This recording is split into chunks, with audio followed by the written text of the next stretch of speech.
Welcome to VB8 news. BC హక్కుల సాధన సమితి రంగారెడ్డి జిల్లా సమితి ఆధ్వర్యంలో శ్రీయుత గౌరవనీయులైన జిల్లా కలెక్టర్ రంగారెడ్డికి బీసీ సమస్యలను మీ ద్వారా పరిష్కారం గురించి డిమాండ్లు.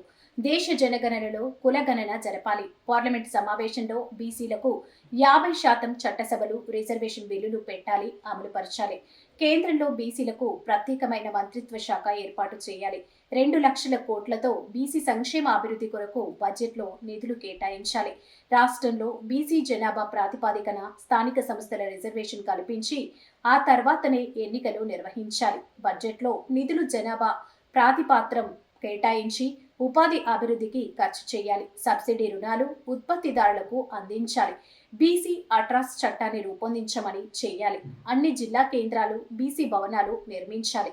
ఈ యొక్క డిమాండ్లను రంగారెడ్డి జిల్లా కలెక్టర్కు వినతి పత్రం ద్వారా అందజేయడం జరిగింది. ఈ కార్యక్రమంలో రంగారెడ్డి జిల్లా ప్రధాన కార్యదర్శి పల్నాటి యాదయ్య, రంగారెడ్డి జిల్లా బీసీ అధ్యక్షులు కేతరాజు నరసింహ, బాత్రాజు నరసింహ, గోదాల రామకృష్ణ, పాషం రాజు, పడమటి వెంకటయ్య, రాపోలు రమేష్, కోడం బాలరాజు, గడ్డం రామోగౌడ్, దాసరి ఉప్పలయ్య, పి సాలయ్య తదితరులు ఈ కార్యక్రమంలో పాల్గొన్నారు.